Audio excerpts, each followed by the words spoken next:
Welcome to the Mind Chimp Podcast. Mark, welcome to the Mind Chimp Podcast. How are we doing? I'm doing very well. How are you? I'm good. We were just chatting before, and the sun is shining in Manchester, so for 2 days a year. I mean, yeah, nothing to complain about, I guess. Nothing to complain about. Inhale it. I love the English thing where if the weather's okay, you basically just run outside in your underpants. So I'm assuming that's what you're going to do later. Yep. And then I'm going to watch my neighbours watch me enjoy that, unless they're in my back garden as well, which, I mean, could be a thing. Who knows? Maybe they'll be in your underpants. That'll be cozy, neighborly.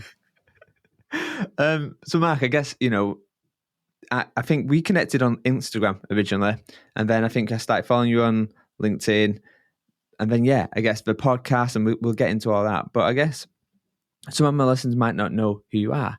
So we're going to get into that really soon. But before we do, I ask my guests 2 questions right at the start. Question 1, what is your log line? If you had to define you, who you are and what you do, what would your log line be? I'd say that I'm a writer who happens to teach strategy. I think that's pretty true. Okay, nice. And the last question before we get into it is, pick a number between 1 and 12. Do I tell you? Yep. Okay, 2. 2. Okay, nice. So you just picked what we call a killer question. I'm going to ask you this question now. I don't want the answer, but we'll come back to it in a little bit. So the question what you've done is, what you've picked is, what's the one thing you're holding on to that you need to let go of? Oh my gosh. So as if I don't think about that all the time. So I guess, Mark, some of my listeners might not have come across you yet. They might not know who you are, what you do. So maybe, tell us a little bit about kind of the work you, I guess, first and foremost, and a little bit about your kind of career. Aussie in New York, set up the first underground full-color hip-hop magazine with a CD-ROM for a little bit in the Southern Hemisphere. Have worked in digital and advertising agencies since I was the age of 20. Spent about a decade focusing more on user experience, information architecture, and content. And then around 28, joined Leo Burnett, became an account planner or a strategist, and have been trying to work out how to make sense of all of that stuff throughout. Have done radio, have written for a lot of magazines, raised $37,000 a few years ago for my first book, Strategy Is Your Words. And now I teach strategy, I write about it, I talk about it all around the world. And I'm just trying to build a life around the things that kind of make me happy as much as possible. Nice. So the hip hop magazine, tell me a little bit about that. So I guess that was when I was doing my whole weird stalking and research on you. That was kind of like, oh, this is different. When I look at some of my guests, you have like a typical approach, but that kind of felt quite, How did that come about? What happened? So I've been on the internet a very long time, and I just have this really bad affliction where if I see a thing that I enjoy and think I can do it okay, I'll start to do it. And that led me probably around the age of 18 or 19 to create a couple of very bad websites about hip hop. I was interviewing underground rappers, graffiti artists, turntablists or DJs, some breakdancers, etc. I just happened to live in the inner city of Sydney at the time, and I was a block away from the main hip-hop radio show, which happened at 2SER at the top of UTS, University of Technology Sydney, which is right next to Chinatown in Sydney, for those of you who are familiar with the geography of it. And I just happened to kind of connect with a few groups from overseas who sent me some music and asked me if I could pass it on. And so I passed it on to this guy called Miguel de Souza, who had been running that show for a very long time. And he asked me to kind of keep coming back. I was rapping at the time, not very well, but I would freestyle on that radio show, not very well at all. And then he kind of just got sick of it all and said, could you take it over? And I was 20. This was around 1998, 1999. And I did it for 5 years. All your favorite rappers and more came through that radio show. And I wrote for a lot of street press, underground hip hop and graffiti, zines, magazines from around the world, Ministry in the UK, all kinds. I was on BBC, I was interviewed on the radio, I think when Eminem came out with his movie 8 Mile. And eventually went from this website to this magazine to writing for street press to then launching a newsletter, a crappy 4 to 8 page photocopy kind of deal, newsletter for the radio show, and then magazine. The final kind of little, not twist, but the little thing that happened is right around 99, 2000, there was this big .com boom.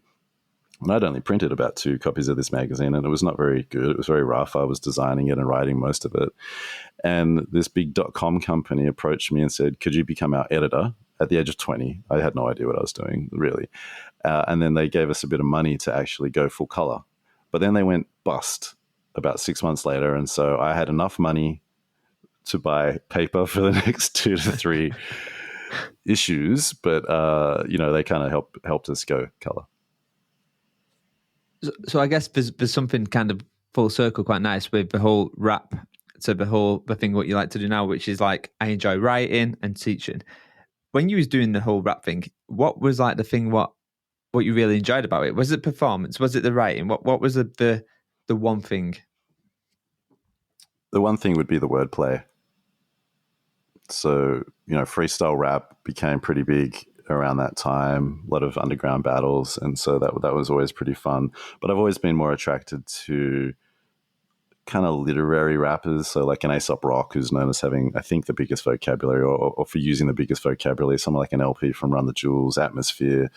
There's a bunch of UK rappers that I used to be pretty close to. I was looking them up the other day, actually. But it was always about the wordplay. And I think within hip hop, you also can adopt a certain sense of masculinity, which can be healthy and not healthy. I didn't really know what it meant to be a man or how to be. Grew up with a single mom, not a lot of stability, and so I think I latched onto hip hop, having tried rave scene, a little bit of grunge, and hip hop just became my thing because it felt physical, competitive. There was a lot of wordplay, so that's what really kept me around it. It's interesting you mentioned kind of the wordplay. So I'm currently just reading your book, which we'll dig into in a little bit. But the one thing what I kind of really enjoyed the book, and actually I'm really envious every time I turn a page over, I'm like, shit, why can't I write like that? Why can't I use really descriptive and just nice words? There's certain words in your book which instantly puts images in your mind. Like it's a really descriptive book. I haven't completed it yet, but like the first part of it is just really visually, stimulating. I guess it's quite weird. Yeah, it's absurdist. Yeah. How did you even come up with it? So I mean, when I think about rap and I think about your book, for example, there must be a big. I say must be. It could be completely wrong, but you must need this big vocab. You must need this big range of vocabs and words. Or is that fair? Unfair? What? I guess so. I mean, I've always been word oriented. Played Scrabble as a kid, Boggle. My brain literally, I'll be walking down the street and it's like, oh, there's a word. Oh, I like that word. That's a bad word. That's a weak word. Like that's just my brain. I married someone who's like that, but with numbers. And I just happen to be the opposite. I don't know if it has a name, the affliction, but it brings me. I love words. They're my love language. They're my love language since I was a kid. I've found myself in word.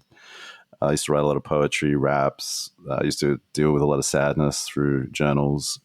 Always had pen pals. Wrote a lot of postcards, Christmas cards. It was always through words. I'd write love letters on behalf of friends. So that's always been there, whether you need a big vocabulary or not, especially these days with the internet and rhyming dictionaries or online rhyming dictionaries. I don't know, but I think if you're going to write something, it definitely helps to enjoy words. Let's start there. It's a good point. So you mentioned childhood and stuff. So I have dyslexia and dyspraxia. So writing is a nightmare for me. I say that I've just finished writing my own book, but awesome. It is a challenge. It's a challenge. But I want to take you right back to your childhood. Obviously, you're in school, and you always get asked that weird question: what do you want to be when you grow up? So when you was a child, what was the answer you'd give? Oh dear. Well, I had this phase when I was probably 11 or 12 where I used to ask a lot of questions, but specifically like, could you sue someone for that? And I was lucky to go to a good school. That was one of the stable things in my life. And I was decent at exams. I was taught how to read and write at a very young age. And so I was sort of, just had this weird thing where my mum taught me how to read and write young. She learned a little bit about child psychology and teaching, and she was like a receptionist back when that's like was like a big thing to study and stuff like that. And so, yeah, it's always been there. My brain just skipped a beat. Oh my gosh, what just happened? Give me the question again. So what did you want to be? What do you want to be when you grow up? Jesus, I'm trying to wade through traumatic stuff to give you a very simple answer to a light question. So yeah, there was probably a phase where I thought I was going to be a lawyer. Okay. And then people knew that I liked music, so it was suggested that maybe I could become a music lawyer. And then I got the grades to study law, so there I am with a shaved head and earrings, wearing my Nike shorts, going to law school at the age of 17, or doing a law degree and a business degree, and I hated it. I was like, this is so boring. I'd come home and make my rap websites. I'd put on music events.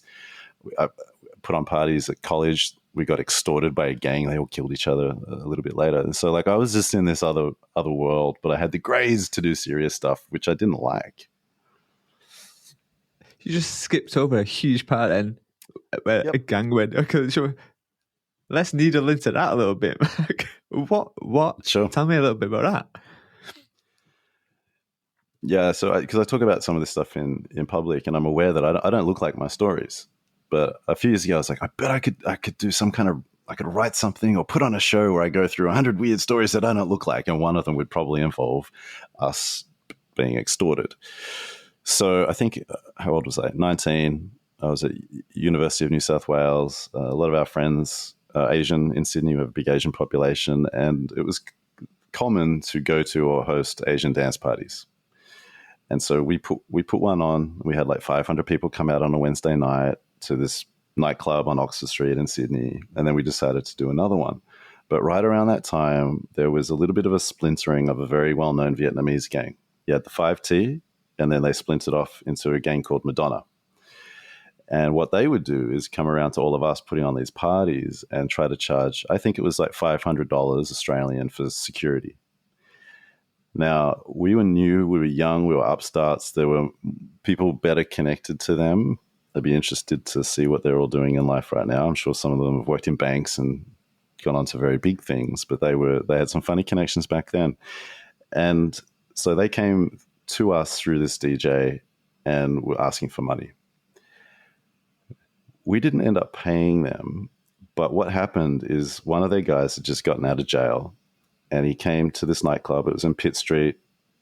People had sort of heard some rumors, so our sales weren't as good as what we would hoped for. I think they're just trying to take us out or put pressure on us.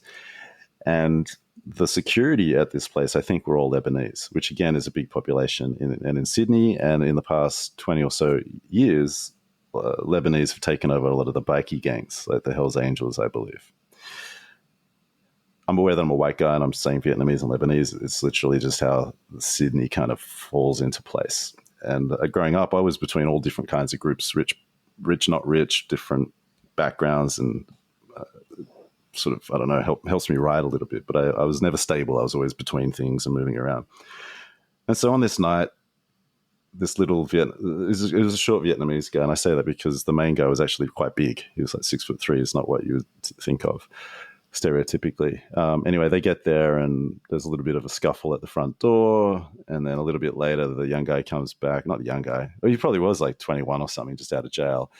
He just starts to throw punches at these Lebanese bouncers who are huge. Within 10, 20 minutes, there's probably 50 cops. We only had like 100 people at the party, 150 people at the party, lost money. Probably 50 cops came down. The Lebanese guys are bringing their crew down, and I'm in the bathroom with them, like, who the hell are these people? And what's interesting is I bought this really good book last year written by an Australian Vietnamese lady, and it's about these gangs, because I believe a lot of them ended up killing each other, the Vietnamese guys, because a lot of them were on meth and heroin, and things went a little bit bad. It sort of builds around Cabramatta, the Cabramatta area in Sydney, and so yeah, it's kind of strange. And then also, what's interesting, I caught up with a friend recently, like a few days ago, who was we used to do radio shows back to back, and then in recent years, she was producing one of the main investigative news programs.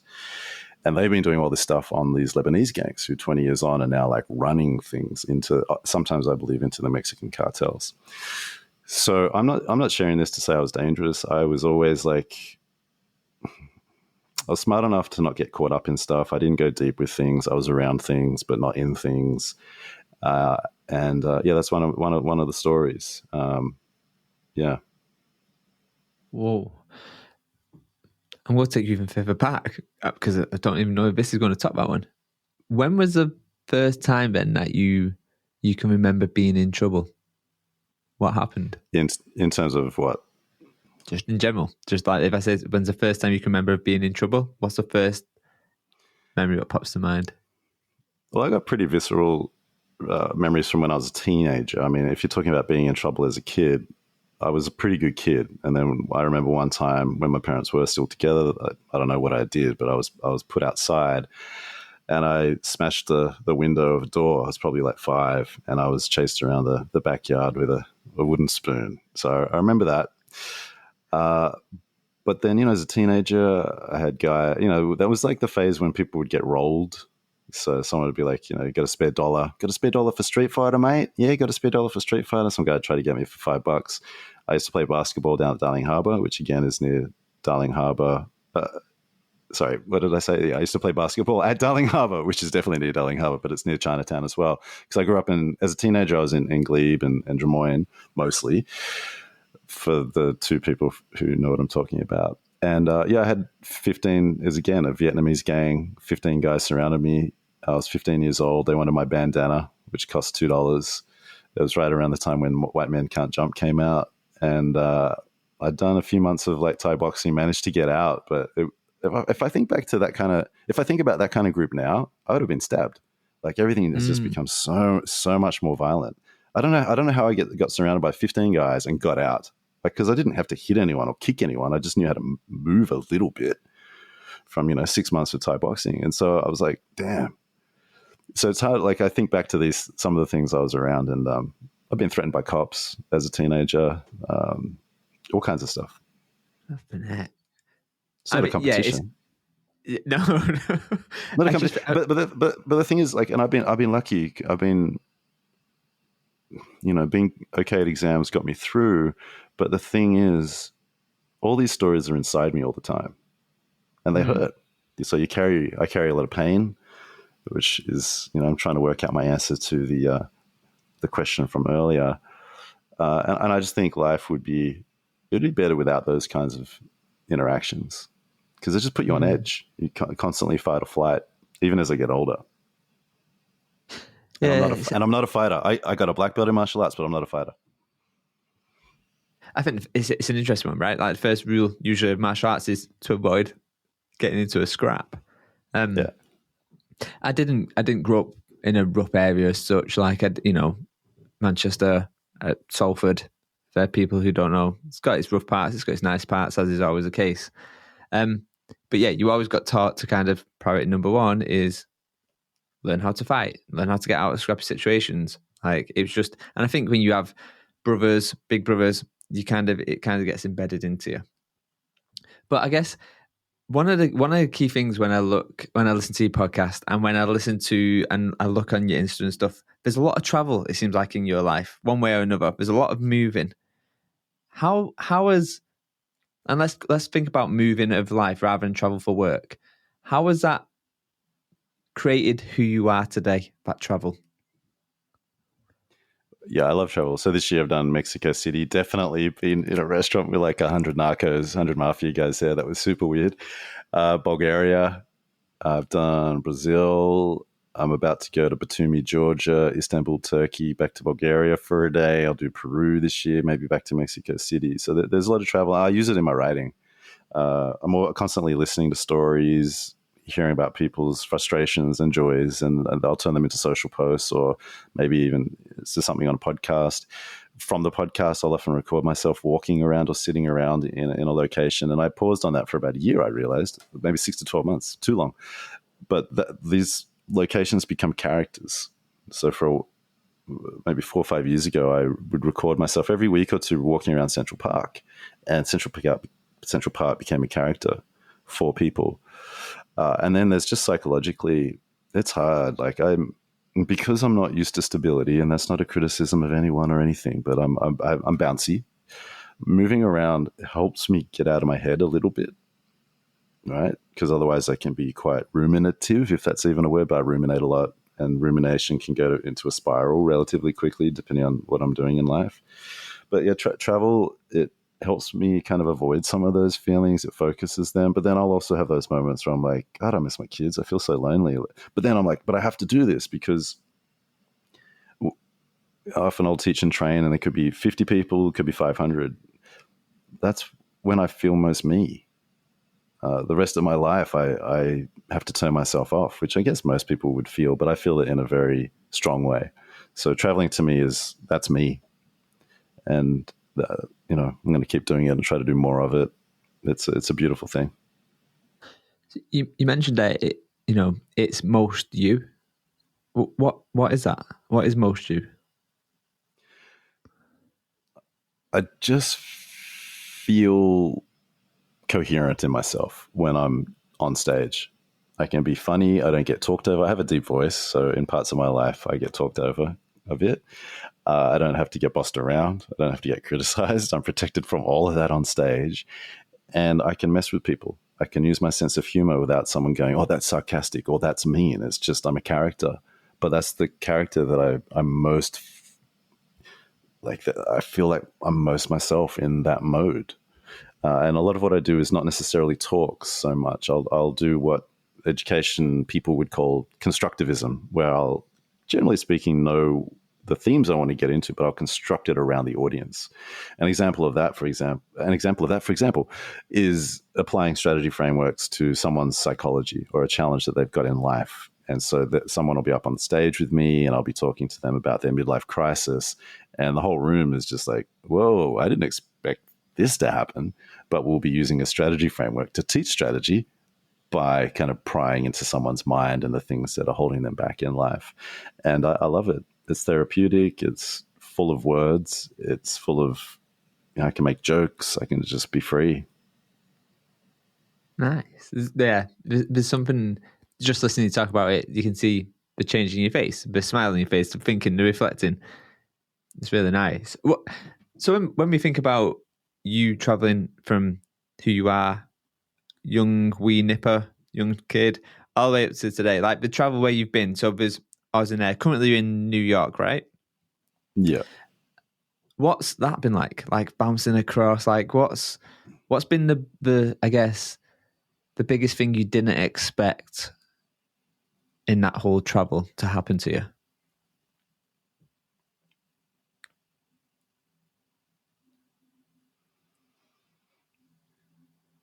Don't quite know, actually. I don't know how to answer that question. I think one thing that's been on my mind, just because there was Father's Day recently in Australia, and my dad also within a week of that turned 89, is the travel necessarily takes you away from people. I got teenagers. I love them.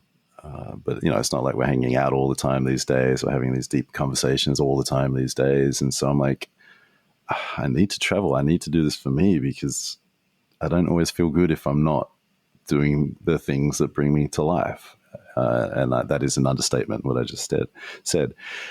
And so just from, what the surprises or what have been the main surprises, it's really hard. I mean, for me, it's always about meeting cool people. I was in Brazil in a place called Santa Rita do Sapucaí, which is about 3 hours north of Sao Paulo recently, and some people kind of pulled me into their friend group. And then I found myself at dinner sitting next to the guy who directed the biggest Netflix movie in Brazil. He's about to do some stuff in the US. He was I don't know, he might become world famous. Opposite him is the guy who's made the most soundtracks in Brazil's history, including the soundtrack for City of God, the famous Brazilian movie.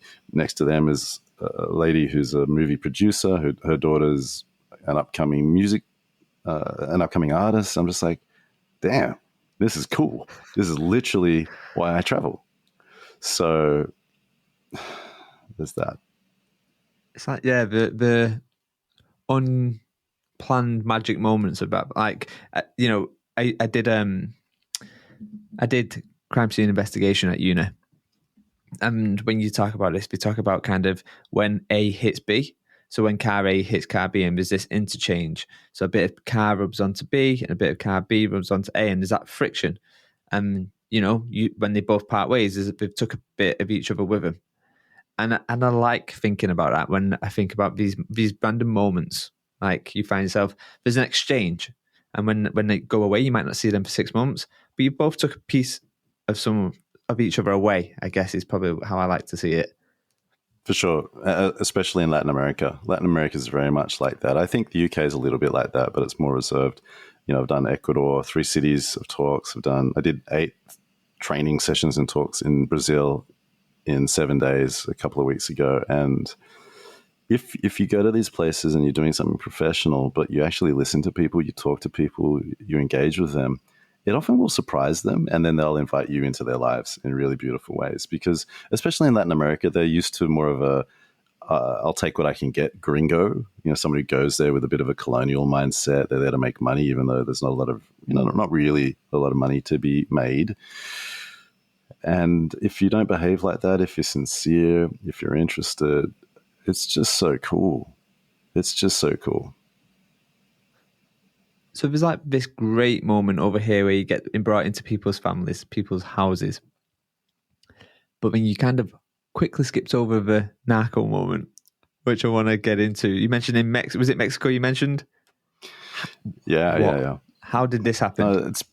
It's been a bit of a theme this year. I've had a lot of strange situations. But yeah, I was out of Mexico City doing some training with a company owned by a billionaire. And the agency took us to a meal, and everyone was very big, and the ladies were very well dressed, and the waiters were all quite big. And I was like, what is this? And next to us was this table of a couple of guys who were wearing like fluoro green and pink. And I was like, oh, that's nice. They're on a date. That's cool. Mexico City's open-minded and that. And I was like, hang on, there's something off about those guys. So I asked the client, like, what are those guys doing? And she's like, oh, they're narcos. That's the narco uniform, is to wear really flamboyant, fluoro pink and green and lime and yellow and all this sort of stuff. And I was like, oh, they don't look it. She's like, well, they could be like the accountants. And then I looked around. I was like, this whole place feels like it's full. They're either bankers or they're narcos, or that could be the same thing in Mexico City. And that's a stereotype, but it's kind of true. It's who has the money there. So some of these countries are run by, or proxy run by, people who have these kinds of careers. And it was just funny because at about 11 p.m., this Mediterranean, I'll call it Mediterranean music, it was non-specific, came on, and everybody except us stood up and grabbed arm locked in arm sort of thing, and then they start dancing in circles, and then this big treasure chest got brought out the size of a desk. People opened it, took out all these plates and started smashing plates. And I'm just like, what is this? What's happening? What's happening right now? Because there's no way I was going to do it, just in case I accidentally bump someone and all of a sudden I'm dead. But the people around me are like, yeah, this is, there's certain names for the ladies. Babushka, I think is a word like that. Babucha or something, which basically means like the girlfriend of a dealer. So there was that. How did you feel in that? Like, instantly you go, oh, this feels like a dodgy place to be in. But did it feel like that? I mean, did it change when she knew who these people were? A little, because you just don't want to like bump into someone in the wrong way, although they're going to see you and know you're a gringo, and so they're probably not going to do anything. Like I wasn't terrified or anything. I was just like, oh my gosh, this is so memorable. I get to tell this story for the next few years. This is why I travel. Yeah. And then when I was in Bulgaria a few months later, I was talking to them about, I just have these weird meetings with people because as I'm talking on stages these days, this has happened a few times this year. I'll talk on a stage and the people who bring me there, they're like, oh, there's a lunch now or there's a dinner now. I'm like, okay, cool. So I'm like, okay, we're going for lunch. And then it's me and a guy who runs a bank. I'm like, where's everyone else? What happened? What happened? And a few of them have some funny stories as well, which, you know, my friends in Bulgaria is like, there's no such thing as mafia here. It's just part of the culture. So take that as a clue. Oh man, and I think you know, listen to your podcast and some of the stories that you share. There's definitely, I think, a book to be read around Mark's top 100 experiences. Like it's got to be done. It's got to be done. Well, for me to do that, I'd have to take myself more seriously because I don't think anyone wants a book about me. Maybe I could sell like 100 on Instagram, but that's like a lot of effort to get it there. And then sometimes I forget the stories until I'm writing a proper book. So the book that you're reading, that has a lot of my trips in there. You know, I remember tasting dulce de leche for the first time in Argentina. I pulled it into the book. There's lots of little moments from my trips that I will write about. The one that I'll probably start my next book with is this. It's about this. Well, I'll be talking about this fish from the Amazon called the kanjiru.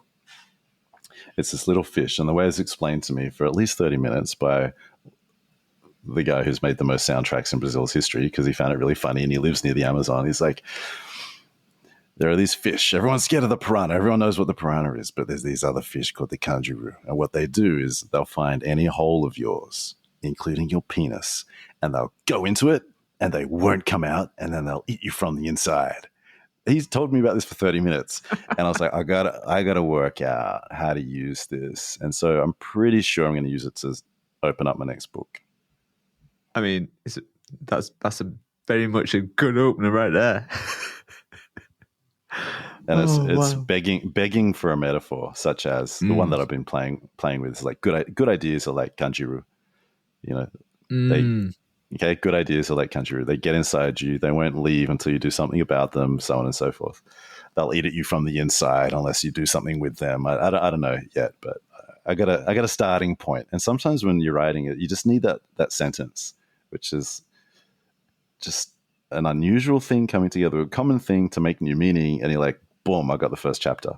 I mean, going back to that whole thing of, you know, the descriptive words in your book, your current book now, painting that image into your book, like back there, I'm just picturing that. Probably the wrong picture, but as a male, I'm like, that works. That works. Yeah.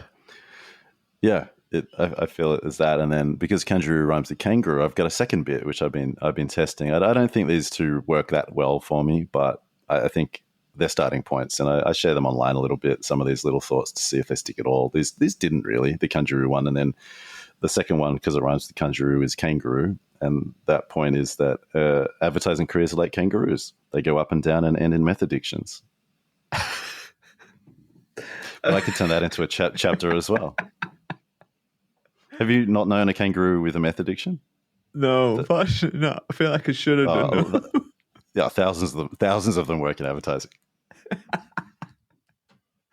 I want to answer the image. I want to needle back. I want to go back a bit. You mentioned you did journals, and I guess when I listen to you and stuff, like I find one of the best things what I like about your podcasts and just in general is there's an element of vulnerability in there. There's an element of sharing emotion. I guess the three things is like emotion, vulnerability, and rather than us talking about, hey, look how successful I am, you talk a lot around the things that failed or haven't worked. So like, yeah, tell me about this whole area of vulnerability and sharing out loud, I guess, the vulnerabilities and the failures and stuff and the learnings. Like, where does that come from? Is that just something you've had to train, or is that just naturally come to you? Well, that stuff's in my head all the time. It's just whether it comes out and whether you're with people who want it to come out. And most of us are not with people who want that sort of stuff to come out. So we hold it in and we got to find a place for it, or we get depressed. I'd say around 2008, 2009, I started blogging about strategy, about advertising, largely out of fear. because 2008, 2009, we had, that big global financial crisis, banks going under. I'd go to work every day with a couple of babies, not at work, they were at home, but I'd go to work every day, and you go to a client's office and, Microsoft, and it's like, whoa, this floor's empty. Last week it wasn't empty. What's going on? And so I thought, gosh, I think I got to write. I was more a hip hop guy in advertising, and then around 28, I was like, I think I got to take this stuff a little bit more seriously, build up a name. Probably wrote a few like corny cliche things. However, at that time, a lot of us would blog a few times a week in Australia. There was a good scene, and a few of us started to write about really vulnerable things, and we compiled some of it into this book called The Perfect Gift for a Man. And then I just started to experiment a little bit more with the vulnerable open stuff. But it was because I was around other people in the blogosphere, that's what we called it back then, who were okay with it, who encouraged it a little bit. And then I'd get little messages going, that was, it's good that you shared that. I appreciate it. I relate to that. I had a similar experience with this person in my life. And then I think it was about 12 years ago, just after I'd moved to New York, I got invited to do a TEDx talk. And so I did a TEDx talk. It wasn't filmed well. I don't think it was particularly good, but it was about how sort of the secrets that men hide in do a lot of damage to the world. And it's not to blame anyone, to point to point a finger at society altogether, but men and their secrets and their pain, it corrodes not just them, but families and societies. And so that was a point where I started to share more of my family's history. And I've just been chipping away at it. And the final thing I'll say about this is, I used to do these, what we call strategy supersizer mega class. It's a silly name, but with a friend called Julian Cole. And at the end of the day, I would do this session called Strategy Upon a Strategist, where I would tell some of my stories, and maybe in 20 minutes, would talk about a strategy framework and either apply it or talk about how to apply it to, your own criticism in your head. And I was nervous about doing this because my mate Julian, who's super well known, great teacher, he was a bit younger than me, and I didn't want to be like trauma bombing him and trauma bombing the audience. And so I'd sometimes rush it, and then we'd, have drinks or food later, and people would come up crying, or they'd immediately share their own stories with each other because I'd cracked the seal. And this would have been 4 or 5 years ago. And from that, and then since then, since I saw the reaction, I got the messages, now I just keep going. And I think that's what I'm becoming. I'm becoming the person who can talk about strategy, but is really talking about psychology and what it means to be alive. And I would say that even in teaching, my personal belief, I call it an insight. My insight is, I believe that one of the best ways to teach people strategy is to get them to study themselves. Nice. Right. So there's a lot of 15 plus years of dabbling, and now I'm just trying to become all of that all the time. So how does that kind of pan out or show up, I guess, in New York, New York, America, wherever, there's always this thing of putting on this, I won't say peacocking, but it's not the right thing, but there's something around how great you are and how successful you are. And I guess I see more of that and less of that kind of, no, hey, I've cocked up here a few times. This is me. I'm going to talk about how I'm feeling, the emotion side of me. How does that show up in where you are right now, i.e. the country you're in? Does it work?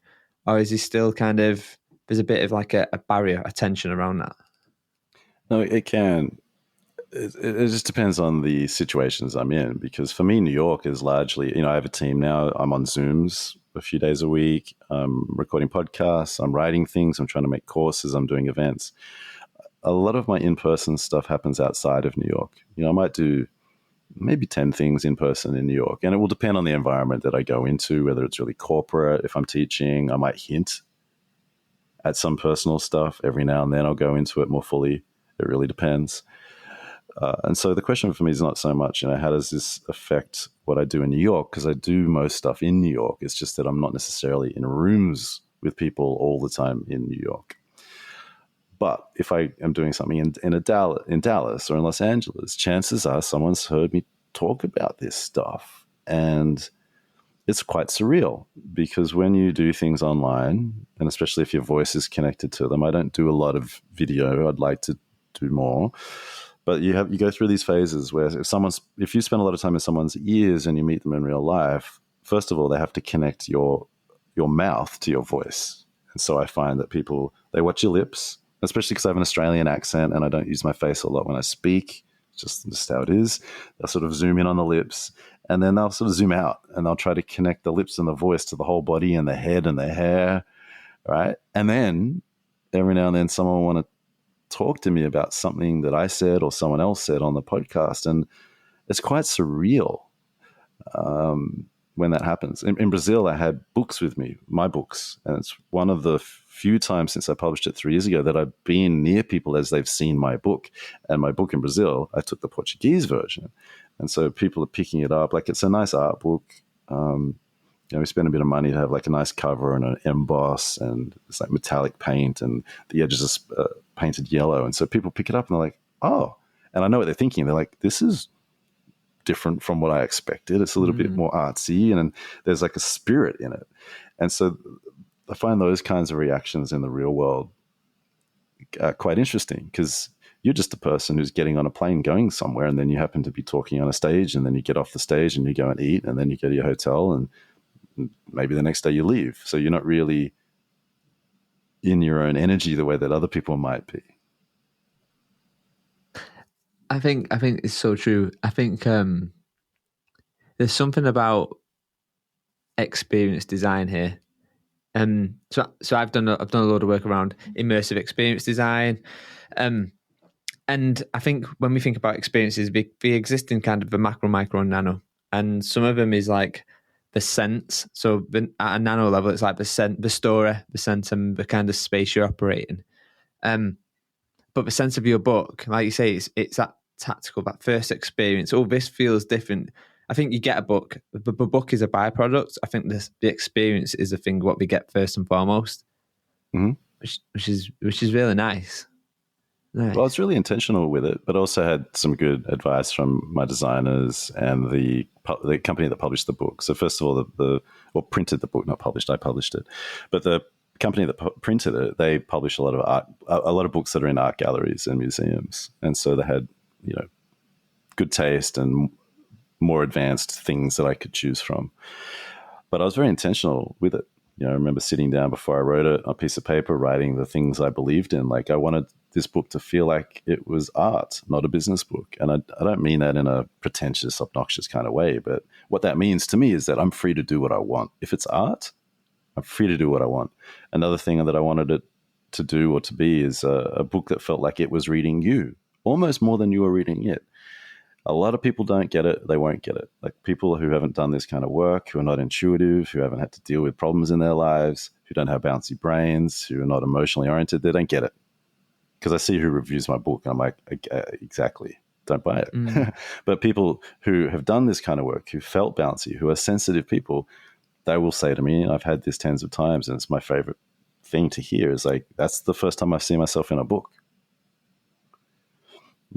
But it was very intentional, and I appreciate that you appreciate the words. There are pages in there I'm like, oh, far out, I should have rewritten that. And, I've got these characters in the introduction. I didn't bring them through the whole book, and I didn't end with them. And it was because I was tired. I was just exhausted. So I'm like, dude, next time you got to do that better. But like, I can pick it apart a little bit, but also it's a piece of my soul that will live after I'm no longer living. And I'm really happy that I wrote it. And I sometimes will tear up just a little bit when I think about getting that book printed during the pandemic. I built all these classes around it. It fed my family for a couple of years, and so the fact that some people really enjoy it, not everyone, but some people really enjoy it, and that it's helped me feed my family, it's again, surreal, and it can make me just a little bit emotional. So you're probably not going to like the next couple of questions. The whole process of writing a book, like that whole process.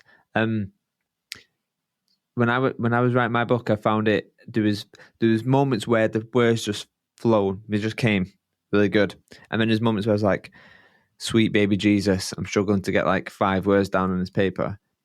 And I guess with your book, it's very focused on the person. It's like you say, it's a book what reads them as much as you read that book.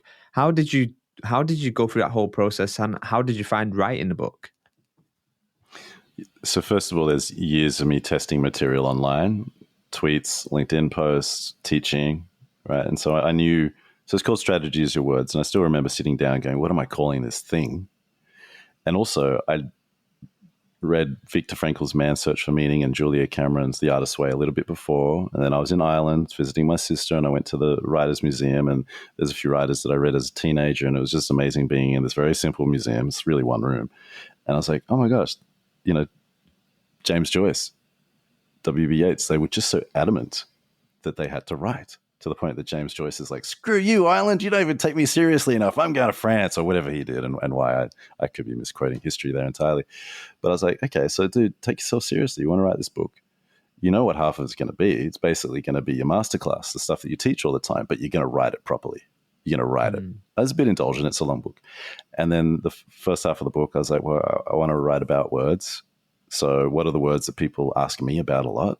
And again, one of the advantages of being a little bit active in public is you get a lot of questions. So where someone in the venture capital or VC world gets a lot of deal flow, writing, teaching, talking, you get a lot of question flow. And each question allows you to try to dig into your topic a little bit deeper, right? And then I took all my tweets and I was like, okay, which are the top tweets from the past decade? I've deleted nearly all of them. And I was like, okay, so I can use this content here, but I'm not going to be lazy like a lot of people who write blogs and compile books from their tweets where they just put that stuff into a book. No, that's different. You have to write it differently. And so I sat down coming back from Ireland, and then my brain is like, okay, what's the workflow for this? Because I don't want to get too overwhelmed. And I was like, dude, just open up. So I did it in Google Doc. The next book I'll do it in Word because Word's a little bit more advanced, but I did it in a Google Doc, and I was like, what am I writing about? Words and strategy. I have to use the word strategy, otherwise people don't pay attention to me. And I'm like, but words are so obvious. And then I'm having this argument with myself. I'm like, well, if it's so obvious, why do you keep talking about it? I was like, okay, fine. Strategy is your words. But that's a silly title. That doesn't even seem to be grammatically correct. Don't worry. That's why it's funny. So I wrote that there. I put my name. I was like, okay, I got page 1. And then I wrote a list of all the words that people had talked to me about: imposter syndrome, feeling like a lone wolf, confusion, clarity. And I was like, okay, they're going to be briefs each day. And then I started to write it. But there was a lot of kind of procrastination and pent up energy, and I wanted to write fiction. I should be writing fiction if I'm really true to myself. But I was like, dude, you've got this book to get out of you before you die. And I would do the deathbed test a bit. Would I have been happy to have written this book before I died? Yeah. So I sat down and I wrote it in 4 or 5 months. Wow. There's something really nice about your book, and I guess, I'm not completed it. But there's like a very you're reading the most difficult parts. So if you're okay with the most difficult parts, you'll be okay with the second half. This is good. But I think there's a very clear thing, like you say, the first part is like the descriptive bits, the bits where I'm like, God damn it, envious. And then the second part of it is like the four points, right? There's a thing around the 4 points. Yeah. And I guess I wanted to kind of go through actually what strategy means first and foremost, and then we'll get into the 4 points. But yeah, what is strategy? Like, what is it? Yeah, so the way that I define the word strategy, it's an informed opinion about how to win. So obviously you can be strategic in life, you can be strategic with your own internal criticism, with a relationship, with a partner, in football, in chess, business, military, whatever it is. But to me, it's an informed opinion typically about how to win. And in making that informed opinion, what I'm looking for is some kind of organizing idea expressed in a sentence or two, from which all the steps or tactics that you might take can flow, and through which you can organize your time, your money, people. But it basically becomes like this little operating system. And whenever I work on projects these days, I know other people talk about operating systems, but when I work on projects these days for myself, I create little operating systems for them. So the 1 or 2 pages I wrote about the book, who's it for, what problem am I trying to solve, what are the beliefs that I have, that became the operating system for me. So anytime I got lost, I could just read it and go, okay, good. You're going to write the first half in a very absurdist way. You're going to write some kind of crazy, weird, eccentric opening. You're going to make a point, give people a way to solve the problem that you just brought up, and then maybe end with an absurdist way. But it became like an operating system. And so my brain skipped again. What is happening? Am I just getting old? I'm not even like I'm not even in the White House. This is double brain skipping. It's no, this is good. This is good. Like, so it's strategy. What is strategy? And yeah. So and then really what I'm talking about is account planning, which is strategy and advertising. But I think the Brits don't really like the word strategy that much because it's very American. But it was called account planning. It's been around for over 50 years. And typically the role of an account planner in an advertising agency is to conduct research, to talk to people, to try to understand what's happening in the world, what's happening with the competitors, what makes a company or a brand of interest, and to distill all of that into some kind of strategy, a strategic presentation, a creative brief that would then go to a creative team, copywriter, art director, maybe other people, who'd come up with a campaign idea and then work out how to measure it all. So, there's two parts to that question. One is what strategy is in a secular way, and then there's like what strategy when it comes to advertising. So I guess you pulled upon a good point though. Like, so I do a bit of strategy work, not loads, but what I find interesting with the work, what I have done is they go, yeah, we need to do a strategy. And you go, okay, well, what does that mean to you? And then you kind of do the weird conga dance between finding out what that word actually means. And they go, okay, cool, we need to go and speak to your people maybe, or go and speak to these other people. And then they go, oh, we ain't got any resource for that. We just need you to go and work in silo over here in the corner. How do you tackle that with clients? Like in the past, how have you kind of, danced that dance? Well, I think when it comes to working for other people, when you sign them on, hopefully they sign up for the way you believe in working. That solves a lot of these problems. So if you want to do really creative work and you want to do strategy, then hopefully you've pitched them that and they've said, yes, we'll have that, please. So that's where it starts. It's very hard to come back from a lack of that to then having those things. Okay.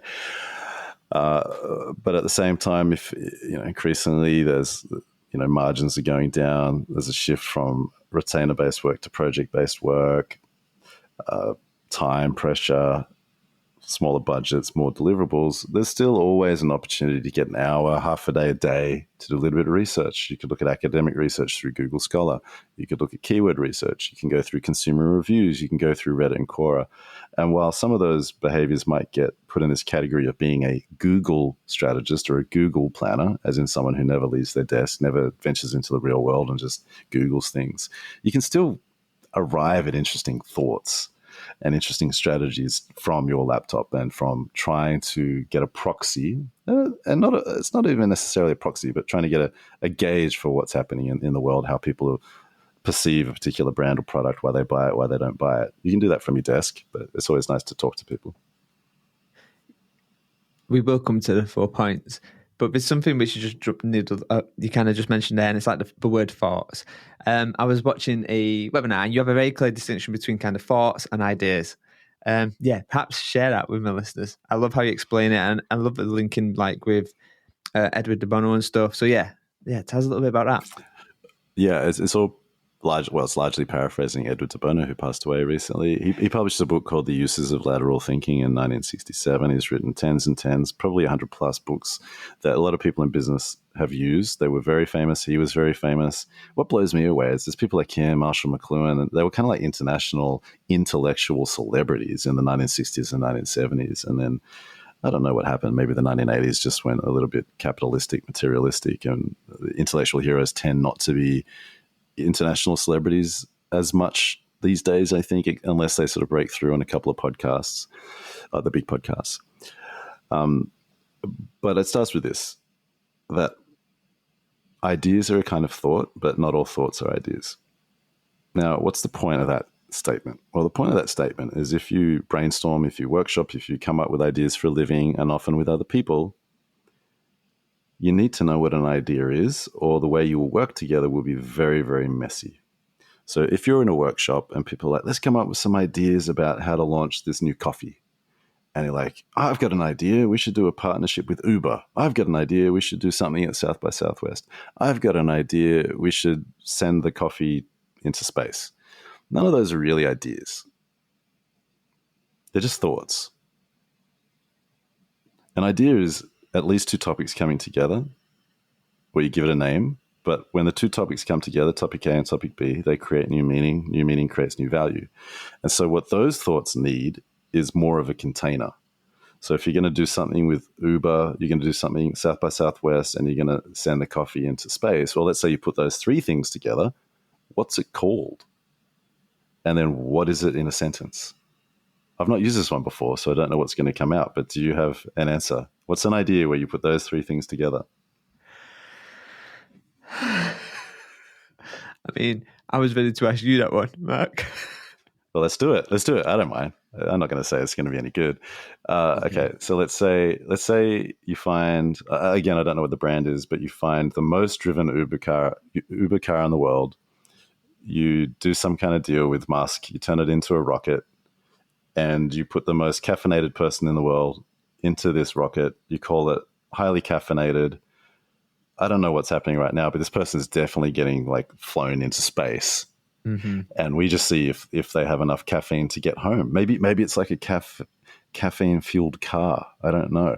But the way that you arrive at ideas is by thinking in kind of weird ways, the way I was, without editing. And then you just need to give it a name.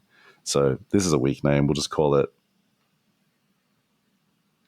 I don't know, highly caffeinated. What's the idea? The idea is an Uber car converted into a rocket fueled by caffeine. It's not even possible. Let's pretend. Fueled by caffeine with the Uber driver who's the most caffeinated. They go into space, blah, blah, blah, blah, blah. I don't even know what the idea is yet. But you see how that's more of an idea because there's a thing and it's not just random thoughts.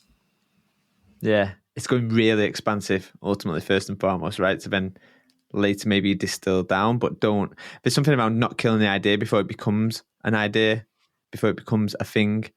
And I do see that quite a lot. There's that kind of reduction mindset before anything ever really comes about.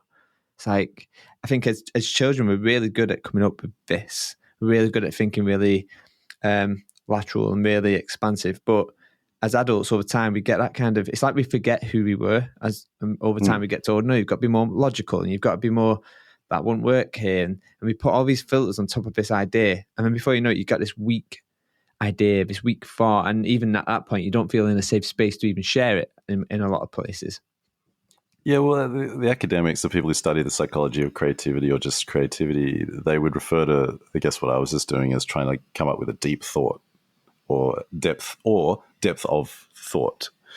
And comedians are really good at this, but it's often just like a long run-on sentence or paragraph where you're like, okay, we're in Manchester, everyone's wearing red, a car comes along, who's in the car? It's aliens, they're in the car, they're drinking coffee, it's an Uber driver, and you just kind of keep adding these attributes, and eventually you start to make sense of it. But that's a like depth of thought. Whereas in workshops, typically when you're running them, people will often give you like one-word answers, and it'll often be jargon. So let's say you're talking about like, hey, what are some of the strengths of this company or this brand? And people are like provenance, origins, heritage. And you're like, well, that's not useful. It's cliche. These are dull words. What do you mean by that? And you start to push in a little bit heritage. And someone's like, oh, well, in 1812, this weird thing happened. And then this dog did this. And you're like, oh, that's awesome. Great. That starts to become useful. But it's once you get through the one word gates that people use to signal that they're intelligent, educated, high status, but that they also use to kind of block the truth. Once you get through them, that's when the real sort of meaty stuff happens. I think there's a real art to really challenging that and pushing through that. And there's something what I've noticed what in the first part of your book you talk about truths, the different types of truths. So you've got like I think you talk about disobedient, obedient, taboo, and then there's like banal truths as well. Maybe share a little bit about them. I when I looked at my Kindle highlights, they are like straight away I was like, yep, I'm highlighting these for sure. So maybe tell people about them. Banal truths in particular? Yeah, let's go with them. Yeah, well, first of all, I think when we're talking about being creative, and we're using the word truth, the truths that we're talking about with creativity are typically going to be awkward, uncomfortable, dangerous. They might put us at risk. So when I'm like casually saying, I was in a room with 100 narcos, that's maybe a bit of a risky thing to say. It's not a truth. It's something that happened. It's a fact. Or, yeah, we were once extorted by this gang and then they all killed each other. It's like, ooh, gosh, right? But that's kind of the energy that you can connect to even when you're working for clients. It's and a lot of people pick fights with the word insight and truth these days. And I think what I tend to go for when I'm interviewing a lot of people on a project is for confessions. I want to have a conversation with them where they feel listened to, where they feel respected, and eventually they say something. And you're like, oh, I think that could be the first time you've said that. And I don't think a lot of other people, I don't think a lot of people have heard you say that if you've even said it to other people. And that's where you've got something interesting. An example that I use very often is I was interviewing guys about losing hair, and the guy said to me, I don't feel accomplished enough to be bald. Okay, so on the one hand, that's an idea, sort of, because you've got two topics there, accomplishment and going bald. So that sentence has the mechanics of an idea, sort of. But that's a confessional truth. Banal truths are probably what we see in 95 to 99% of business documents. And when it comes to brand strategy or advertising strategy, it's stuff like, mums are busy. Millennials like experiences, not things. People are tired from the pandemic. It's just like, so what? Boring. Tell me something I haven't heard before. Do we value that more though? And I guess the way what I'm thinking is there's lots of time. So I work predominantly in cultures, right? So helping create better people experiences in companies for their employees. That tends to be the place. So my kind of products tend to be, how do we create a great onboarding? How do we create a great reward system? How do we say goodbye really well to these people and everything in between? And it's interesting. I'm redesigning a joiner experience right now for new employees, how we bring people into the business. And there's always the mundane, the things where, people expect a laptop on day one. Like, of course you do. For remote working. But then there's the other bits where you're like, holy shit though, what about this thing? This is the thing that's going to win you awards. This is the thing that's going to really make you stand out in how you approach your joint experience. And then when these are played back in a form of a culture mirror or whatever else, people are like, yeah, but these things over here, these feel really tactical, we can do these. I'm like, yeah, but you're not driving anything. You're not pushing forward. You're not, what is your measurement of like great at this point? The basics or the extraordinary? And I think, how do you navigate that? Because, ideally, I find it more exciting working this bucket, let's win awards for this.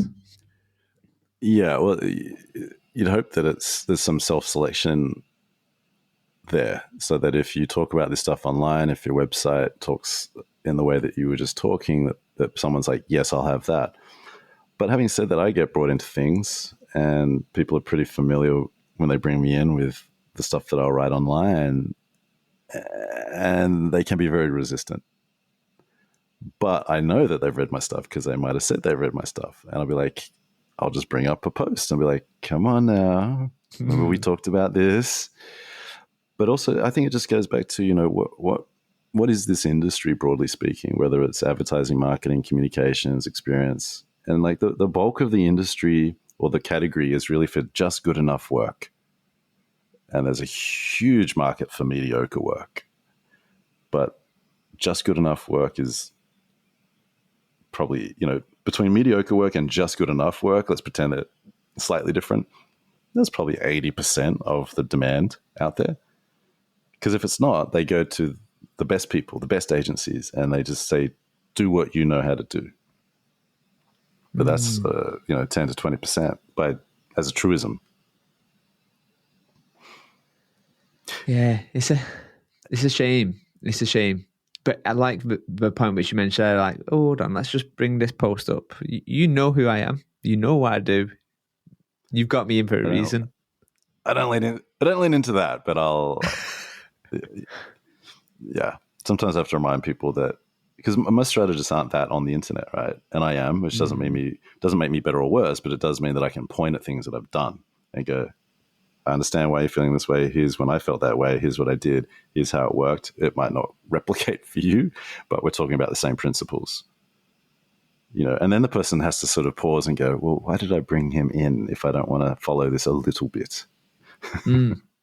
Yeah. Tell people about the 4 points. Well, I will in a second, but I think what you're talking about, there's a lot of frustration out there with the dynamics that you're talking about seeing the world in a full multicolor way, full color way, right? And then having to feel that your documents have to be a bit gray to get through bureaucracy. And I think over time, people are just going to leave the industry because they're going to be like, hang on, there's like more interesting stuff that we could do. There are deeper truths that we could do. And yeah, I'm earning money, but like, I'm frustrated. So I think there's this tension out there that taps into what you sort of described, that I don't know. I think a lot of people will try to find a truer way to bring their sense of the world to life in the coming years. It's a good point, and it kind of gets me thinking about roles and jobs in general. So if I was to think about the melting pot of me, so immersive experience design, done stuff with Punch Drunk, design thinking, service design, innovation, done all this good stuff, and then I apply that into a very tiny sector of, let me help keep people's cultures be better, one way or another, in a collection of products, services, and experiences. But actually, when you go for a job and you go, what are you? And you go, oh, I'm this person, this skill set, like, an ultimate remixer, if you like. And they go, yeah, but you don't fit our box. You don't fit this little square peg, what we need you to fit in. And it's a shame. In one respect, I go, I understand why you need a square peg. I understand why you need for people to fit in that box. But how many people have you just missed by trying to force someone into that? Yeah. This is the US mindset. It's how you make a factory happen. And then the people who make these decisions, it self-replicates because they fill companies with people who can only exist in a box. And then they hire people who can exist in a box. Those people are easier to replace because they just do stuff that's in a box. And then the whole thing just becomes really robotic. That's not how you have effective creative departments or strategy teams. So to have effective creative departments and strategy teams, you need people from different backgrounds, but you need people who manage them, who can connect dots for them, or who can protect them from bureaucracy a little bit, or even explain some of the idiosyncrasies.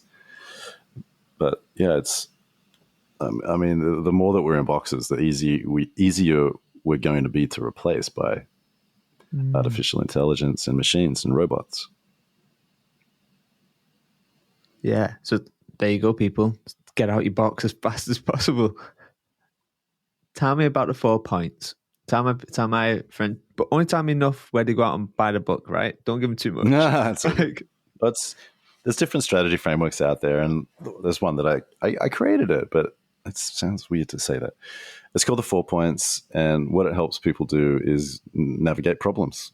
It could be something to do with a brand, something to do with advertising, could be something to do with internal criticism. The 4 points are these: problem, insight, advantage, strategy. So you imagine problem at the top, strategy at the bottom, and then east and west. East would be advantage, west is insight. And just helps you work out how to apply critical thinking, creativity techniques or creative techniques to the world. Okay. I mean, that was very concise, to be fair. So how did that come about? Like, how did you go from? How do you come up with that? Like, how do you come up with that? And actually, there's probably a follow-up question. Like, how do you make it so succinct? I guess there's something around. Often frameworks are used to. There's a whole thing around bullshit baffles brains, and actually, there's something around being so clear and succinct with what this does. But you go, this is a no-brainer. Yeah, so one of the main frameworks that people use in account planning is the 4 Cs, although there can be 5 or 6 Cs. And the 4 Cs, if you think about a 2x2 quadrant, consumer truth, cultural truth, competitor or category truth, and then company truth. And so you typically conduct a whole bunch of research, workshops, etc., and then fill each of those boxes, usually with a sentence. And then in the middle, there could be a brand essence or a strategy statement or something that's like the organizing idea from a strategic point of view. When I was at Leo Burnett in Sydney, when I was about 28 years old, we focused a lot on problem solving. So my boss, Todd Sampson, who gave me my first full-time, I was doing 50% digital work, 50% account planning work. So that meant doing information architecture for like Rabobank and Ubike Kotex and Kimberly-Clark brands on the one hand, and then doing creative briefs for Amstel, Heineken, Canon on the other hand. But he and his partners brought in to Leo Burnett this focus for us called collaborative problem solving, CPS. So a lot of Edward de Bono, trying to think differently, not just make ads, not just lead with a TV script.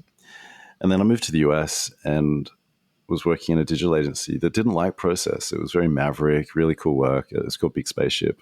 And so I said to them, okay, look, if you don't want process, if you don't want necessarily even a creative brief template, please at least get these 4 sentences together on a brief, problem, insight, advantage, strategy, because I believe that they're going to be good forcing functions for better questions and research, actually trying to work out what problem we're trying to solve. That'll lead to better relationships with clients. We'll work better. Our presentations will be smoother. The 4 points as 4 sentences are really like 4 sentences that you can build the first 20 slides of a presentation around as well. Now, the 4 Cs, what I found is when I started to focus more on the problem we needed to solve, being the obstacle or the barrier that's preventing someone from doing something or buying something, that you started to add the problem to the 4 Cs and then a few other things here and there. And it just became this really big Frankenstein framework. I didn't really like it. So I still think through those 4 Cs, although there's 5 and 6. 5 is conscious inclusion. McCann used this, which is like, is there a group of people we should include in our communication? And a 6C could be channel or contextual truth, as in like what's happening in the media. And I think through all of those on any project, but I just like how the 4 points focuses on the problem because, as many people have said well before me, often in a well-stated problem, you can find a solution. There's something quite nice about it. There's something around clear beats complicated or clever every time, and I think the clearness of it. And again, I'm I'm only so far into the 4 points, so I can't comment too much on it because I've still got lots to read. But yeah, the clearness of it and the way it's written in a simple way makes me kind of understand and go, oh, okay. It starts allowing me to piece things together, which often are sometimes blind spots, being completely honest to me. So I've got 2 more, maybe 3 more questions to take us home. So one of them is around the podcast and the other one is around your training. So let's go to training first. So you have this training, but I think I heard in your podcast, you used to do it in comedy stores, or you still do, or is that, where did that come from? Well, I talk a lot about stand-up comedy, and so I like to, if I'm working with companies, I'm like, is there a stand-up comedy club near you that we could do this in? When I've done my own private events, I have a couple of places that I'll hire, and I'll look at a comedy club. Not all of them are set up very well, and sometimes they're not that clean and they smell a little bit, so I don't always do it in the comedy club. But there's a little bit of research about the power of offsites. And I've been an offsite cynic for a very long time. I was often a young person in a management team. And I was like, why do we do these offsites? It feels like a waste of time. And all we get are these management initiatives that nobody really does or wants to do. And we have to pretend that we do. But there is a little bit of research about how offsites provide, a peak experience. And as someone who works with experiences, you know what that is. And that peak experience, the leftovers of it can last for a few days, maybe a few weeks, probably not months. So that's really where the comedy comes from. And I try to connect people to if you're going to write an insight, for example, or a truth or whatever you want to call it, spend some time around stand-up comedy. Short words, concise language. Each sentence has got to land or it gets deleted. There's a real discipline to a lot of stand-up comedy that it's very easy to take for granted until you listen to how long people might spend developing a 5-minute set and then a 30-minute set and then, a 90-minute set maybe, or 60-minute set. So that's where the stand-up comedy comes in, or the stand-up comedy clubs come in. It's fascinating. And going back to the experience, right? The kind of nano space sense story, like the space in which you've created this training. I remember listening to it and going, holy shit, that's such a good idea. Like, it's just such a good idea. But obviously, with the added context now, I'm like, it then links to the tightness of the writing and how this comes together. I messaged you a couple of weeks ago. I was listening to your podcast while you was doing your walking wonders or your noodles or whatever. They're what I call them, but they're just your walking podcasts. And I love him. I feel, I'm not from New York. I'm not in New York. But when you do them podcasts, it feels like I'm on a walk with us and it's just having a chat. How do you find them? How do you find, like, what's the difference between doing them for you versus doing them in like a studio? Like, Well, I don't really have a studio or much personal space right now, so I'm a little restricted. And it really frustrates me because I'm quite impulsive, I'm quite spontaneous. And if I want to communicate or I want to do a thing, to then think about, okay, where do I set up? Oh, I've got to pull everything out. I've got to turn the lights on. And then I've got to pack it away because we've got no space in the apartment before people come home. Like, that creates, I know that's first world issues, but it gets to me. It gets to me more and more as I get older. And so a lot of what I've done over the past at least 5 years is think, okay, you want to communicate, you want to do some stuff in public. How do you do it in a way where there's not much friction?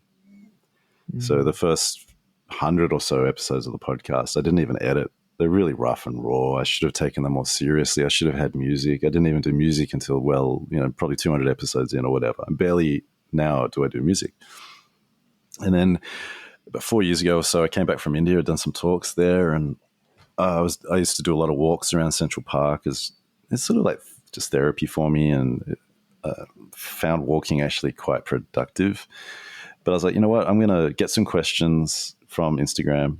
I'm going to answer them on this walk. I did it. I was like, this is so obnoxious. But to your point earlier about Times Square in New York, people don't really care here. They don't really care. And even since then, there are so many like creators and quote unquote influencers around filming things and recording things that, people don't care. They don't interrupt you. And if they do, it might be to say, oh, hey, what are you doing? And so it felt really obnoxious. And then I posted a few of them. And it's funny because like the past month or so, I'm mostly recording monologues just by myself sitting down, or I was in Sao Paulo. I got some new equipment. It clicks for me. It sucks. I'm like, dude, just sort out your equipment. Why can't you fix your equipment? Sort of drives me a little bit insane. And then I remember traveling a little bit and people would come up to me and go, hey, I just like listening to you talking. Now, I know well enough that that's not about me. I'm just a character and I have a deep voice, and you get to hear the city wherever I am. And, you play a role in people's lives. But also, I do spend a little bit of time on the YouTubes, and I'm like, oh my gosh, there's this whole genre of people who do this, and they've been filming them. And so I start to criticize myself. Like, dude, why didn't you take yourself more seriously when you were younger? You could have been filming this stuff for a decade now. So, that's the full circle of me enjoying that weird format and then me judging myself for not being more professional. I love him. And you challenged me on the DMs to say, why don't you give it a go? And I think I'm going to accept that challenge and definitely give it a go. Just to... Go on, sorry. I was just going to say, because you know what happens physiologically? It turns on the parasympathetic nervous system, which turns off the fight or flight response. And so your brain starts to sew things together. And we know this intuitively if we don't have those fancy words for what happens. And the words come, and it just helps you think about things differently. Your brain's doing something else. You're in nature, which is obviously good for mental health if you're outside doing the walk rather than sitting inside, I don't know, walking on the spot or sitting at a desk. But you start to experience yourself in a different way too, as someone who makes things. And it is quite beautiful. But also, you're just a character in people's heads. to the point where I've had a couple of people say, "Can you stop interviewing people?" And I was like, "What? That's a weird thing." I've interviewed a lot of people in my life because I did hip hop radio and then this podcast. It was always about getting other people's voices out there. And then I started to think about a few of the people that I spent a bit of time watching on YouTube, and I was like, "Oh, I think it's because you think I'm cheating on you with this person." Like, there's like that parasocial dynamic that grows. Or they're sort of, as I get older as well, latching onto me as like a boss, like a boss by proxy that they don't have in their real lives. I'm like, oh, okay, that might be what's going on for a few people. And, podcasts are very hard to grow, as you know. And so it's like, well, what's the role of this podcast? I do want to do video, but then video is a full-time job for everyone, like for a lot of people. So yeah, it's hard, but I feel driven to do bigger things. The podcast is it's very intimate being in someone's ears like that. Yeah, definitely. And I do find myself with the walking ones, I find myself actually, I won't say active listening, but that's not the right way, but there's something around, I'm paying more attention. Like there's the ambient noise in the background, the alarm, the sirens and people chatting as they're walking past. And there's something around, it feels more human. The podcast actually feels more human because of it. Often we spend time in these rooms where it's like, soundproofing and it's all this stuff, but it removes a couple of layers of senses on that journey, I find. I lied. I had 2 more questions. We asked you a question. We asked you to pick a number right at the very start, and I want to come back round to that. So, can you remember the question? This is what's something that I'd like to leave behind. It was, what are you holding on to right now? What you need to let go of?